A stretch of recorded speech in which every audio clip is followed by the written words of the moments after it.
Video உங்களுடைய education பர்பஸ்க்காக மட்டும்தான். இன்வெஸ்ட்மெண்ட் அட்வைஸ் ஆகவோ ரெக்கமெண்டேஷனாவோ எடுத்துக்க வேண்டாம். உங்களுடைய ஓன் ரிசர்ச் மூலமா மட்டுமே நீங்க என்ன பண்ணணும், உங்களுடைய இன்வெஸ்ட்மெண்ட் டெசிஷன்ஸை எடுக்கணும். சரிங்களா? மக்கள் அனைவருக்கும் வணக்கம். இன்னைக்கு பைசா மாஸ்டர் தமிழ்ல நம்ம ஒரு குறிப்பிட்ட விஷயத்தை பத்தி பார்க்க போறோம். அதாவது இந்த மெட்டல்ஸ்ல ரேலி ஆயிட்டு இருக்கு இல்லையா, தொடர்ந்து பிரைஸ் வந்து மேல் நோக்கி போகுது, திடீர்னு பார்த்தா கீழே வருது.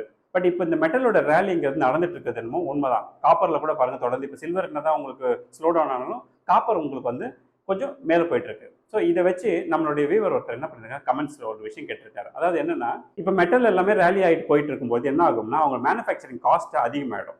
அப்போ இந்த சேல்ஸுங்கிறது டக்குன்னு ப்ரைஸ் ஏற்ற மாட்டாங்க. அந்த நேரத்தில் அவங்க மார்ஜின் வந்து டிஃபெக்ட் ஆகும்.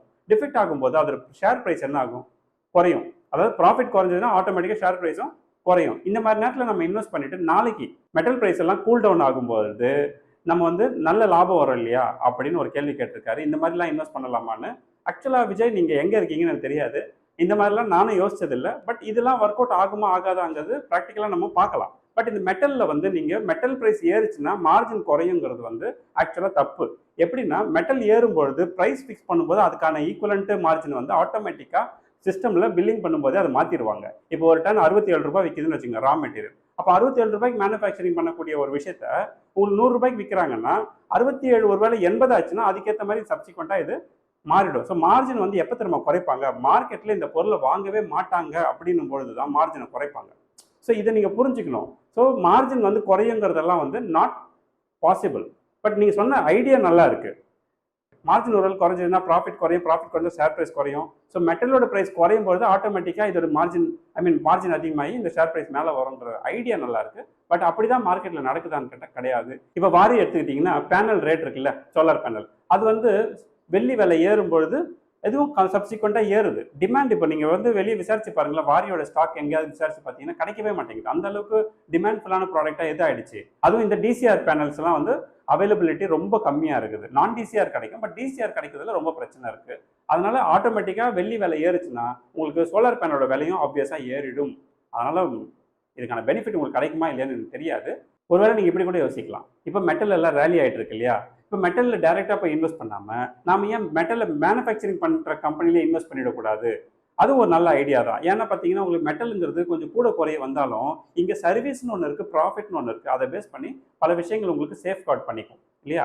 ஆனாலும் கூட நீங்கள் உங்கள் ஒட்டுமொத்த இன்வெஸ்ட்மெண்ட்டையும் கொண்டு போய் மெட்டலில் கொண்டு போய் கொட்ட முடியுமானா நாட் பாசிபிள். காப்பர் இருக்குது, அலுமினியம் இருக்குது, ஜிங்க் இருக்குது, அயன் இருக்குது, ஈவன் சில்வர் இருக்குது. இதெல்லாம் வந்து கமாடிட்டியில் தான் வரும். கமாடிட்டிங்கிறது என்டையர்லி டிஃப்ரெண்ட் ப்ராசஸ். நம்ம பண்ணுறது வந்து ஈக்விட்டிக்கும் கமாடிட்டிக்கும் நிறைய வித்தியாசம் இருக்குது. அது வந்து ஜஸ்ட் டிமாண்ட் அண்ட் சப்ளையை பொறுத்து கம்மியான ரேட்டில் வாங்கி அதிகமான ரேட்டில் கிடைக்கிற இடத்துல விற்கிறது தான். அதை வந்து நம்மளுடைய இன்வெஸ்ட்மெண்ட்டாக பார்க்கவே முடியாது. அது absolutely trading concept. So as a இன்வெஸ்டராக நம்ம என்ன பண்ணணும்னா, மெட்டலில் இன்வெஸ்ட் பண்ணுறதை விட அந்த கம்பெனிகளில் இன்வெஸ்ட் பண்ணுறது விஜய் சொன்ன மாதிரி இட்ஸ் வெரி நைஸ் ஐடியா. ஓகேங்களா? ஸோ ஆனால் நம்மளுடைய போர்ட்ஃபோலியோவில் மெட்டலில் இன்வெஸ்ட் பண்ணுறதா இருந்தாலும் கூட நீங்கள் கொஞ்சம் கேர்ஃபுல்லாக இருக்கணும். 20 to 25% மேலே மெட்டல்லையும் நீங்கள் இன்வெஸ்ட் பண்ணிடக்கூடாது. அதுவும் பெருசாக மாட்டிப்பீங்க.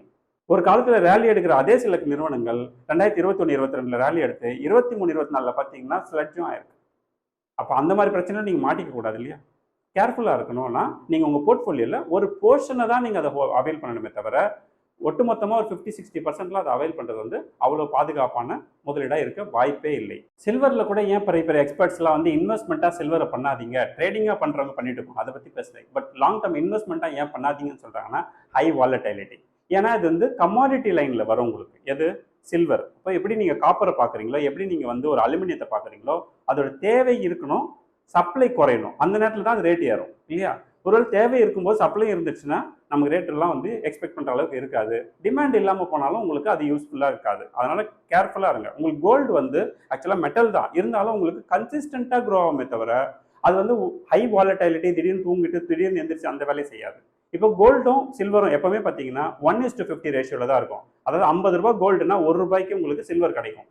சில நேரத்தில் இதில் மாறுபாடு ஏற்பட்டதுன்னா அது தனியே வந்து ரெக்கவர் பண்ணிக்கும், அவ்வளோதான். எக்ஸாம்பிள் 2000 பார்த்தீங்கன்னா 2000 கோல்டு வந்து 400 ருபீஸ் இருக்கும்பொழுது சில்வர் எவ்வளோ இருந்திருக்கும்? எக்ஸாக்ட்லி 2%, 8 ரூபாய் தான் இருந்துச்சு.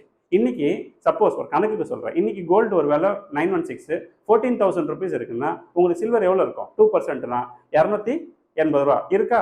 என்ன பெரிய சேஞ்சஸ் பார்த்துட்டீங்க? ஸோ இந்த ரெண்டு ப்ராடக்ட்டுமே கிட்டத்தட்ட ஒரே ஆக்சலில் தான் போயிட்டு இருக்கு. அதனால கோல்டு அண்ட் சில்வர்லையும் கொஞ்சம் கேர்ஃபுல்லாக இருங்க. ஸோ கோல்டுங்கிறது கூட நான் இன்வெஸ்ட்மெண்ட்டாக என்றைக்குமே கன்சிடர் பண்ணதில்லை. அது ஒரு எட்ஜிங் டூல், அது செக்யூரிட்டி டூலாக தான் பார்க்கணும். உங்களோட டோட்டல் இன்கமில் நீங்கள் சேர்த்து வைக்கக்கூடிய ப்ரொபோசிஷனை ஒரு அளவுக்கு மெயின்டைன் பண்ணுங்கள் கோல்டில். அதுக்கு மேலெலாம் பிளானே பண்ணாதீங்க. ஏன்னா அதை விட பெஸ்ட் இன்வெஸ்ட்மெண்ட் எதுன்னு பார்த்தீங்கன்னா ஸ்டாக்ஸ் தான். காலத்துக்கும் சிறந்த இன்வெஸ்ட்மெண்ட்டாக பார்க்குது அதுதான். அதனால் இந்த கமாடிட்டியை பற்றி கேட்டதுனால இதையும் நான் சேர்த்து சொன்னேன். ஓகேங்களா? ஸோ இப்போ ஓரளவு புரிஞ்சிருக்கும். இன்வெஸ்ட்மெண்ட்டுங்கிறது கம்பெனியில் இன்வெஸ்ட் பண்ணணும், not the metals and products. கம்யூனிட்டியில் சேர்ந்த பல பேருக்கு நான் வந்து அசட் அலோகேஷன் ஷீட் கொடுத்துட்டேன். அதுக்கான வீடியோவும் கொடுத்துருவேன். இன்னைக்கு நாளைக்கு 2 நாளில் வந்துடும். ஓகேங்களா? வராதவங்க கண்டிப்பாக எனக்கு வாட்ஸ்அப் பண்ணுங்கள், பவித்ராட்ட சொல்லி நான் அனுப்ப சொல்கிறேன். வந்ததுன்னா நீங்கள் ஏதாவது டவுட் நான் கிளியர் பண்ணுறேன். ஓகேவா?